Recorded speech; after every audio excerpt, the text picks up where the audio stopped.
That's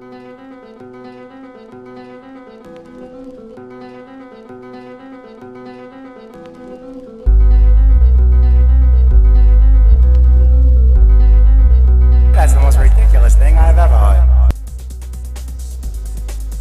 Hi folks, this is John from OFAN, Omega Fats Action Network, and I am enthralled with the new research that's coming out in terms of omega-3 fatty acid balance and omega-3 deficiency and its relationship with mental health issues, aggression, attention deficit disorder, ADHD, depression, and all these variable mental health issues. It's just unprecedented. But what we have here is some science study published on March 20th of 2015, and this is from PLOS 1 here, and this is talking about baseline omega-3 index correlates with aggressive attention deficit disorder behaviors in adult prisoners. Now, I know I've done a couple of studies about prisoner violence reduction with the change of dietary intake concerning fatty acids. And this is just another research that's going to show us a bit about the benefits here. The abstract and the background, just to give you an idea, there's emerging evidence that the supplementation of omega-3 contributes to a decrease in aggressive behaviors in prison populations. And that's referring to the studies that I was just outlining that already exist, and they show a reduction of 37% of violence in the prison once the dietary intake has been changed. And this is for a populace of individuals with a multitude of variable biochemical individual markers and makeups. So if we take a look at a challenge of such research in achieving statistical power against effect sizes which may be affected by the baseline omega-3 index, there are no published data on the blood omega-3 index with studies of this kind to assess the variability of the blood omega-3 index in conjunction with aggression and attention deficit assessments. This is something that OFAN aims to do, is to provide the working relationship with organizations that have the ability to do an assessment, a blood assessment for fatty acid balance, such as the Cleveland Heart Lab, Cleveland Clinic, university hospital systems, and a myriad of other hospital facilities and healthcare facilities here in Ohio.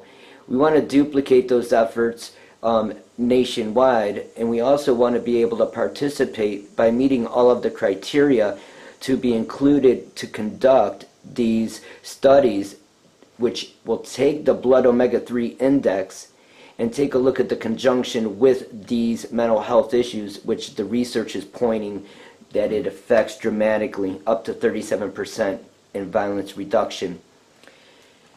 Just to give you an idea here, the objective of this particular study was to determine if the variance of the omega-3 index is correlated with aggressive and attention deficit behavior in a prison population. 136 adult males prisoners were recruited from South Coast Correctional Center, SCCC, and that's in Australia. It's an A7 point categorization was used to quantify levels of aggressive behavior 4 weeks from individual SCCC case notes, whereby higher scores correspond to increasingly aggressive behaviors.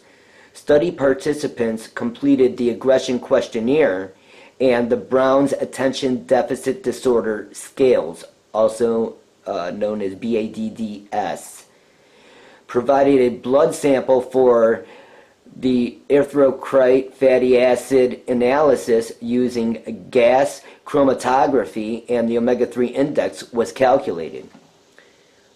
The results: the baseline omega-3 index ranged from 2.3 to 10.3%.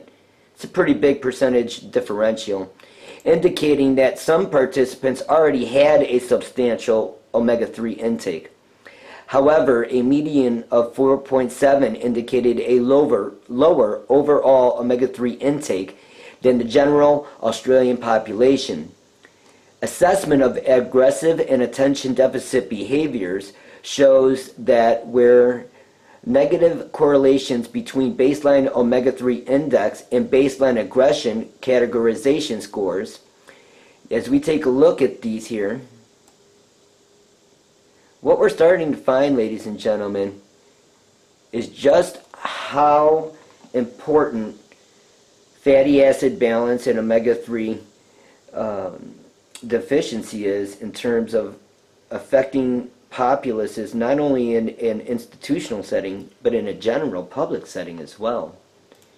The conclusion is there is a high variability in omega-3 status of a NSW prison population, and inmates with lower omega-3 indexes were more aggressive and had higher ADD scores.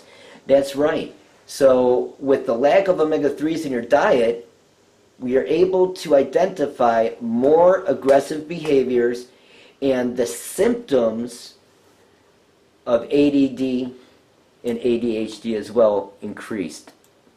There's some figures here, and what we're going to do is we're going to put the link for this particular study in the video at the bottom, but share the information with those that are loved ones, family, friends, and faculty and staff of prisons, so that we can take a real approach to reducing violence in our prisons by adjusting our dietary intakes and addressing omega-3 deficiency. And this is John from OFAN. Look forward to sharing more information with you in the near future.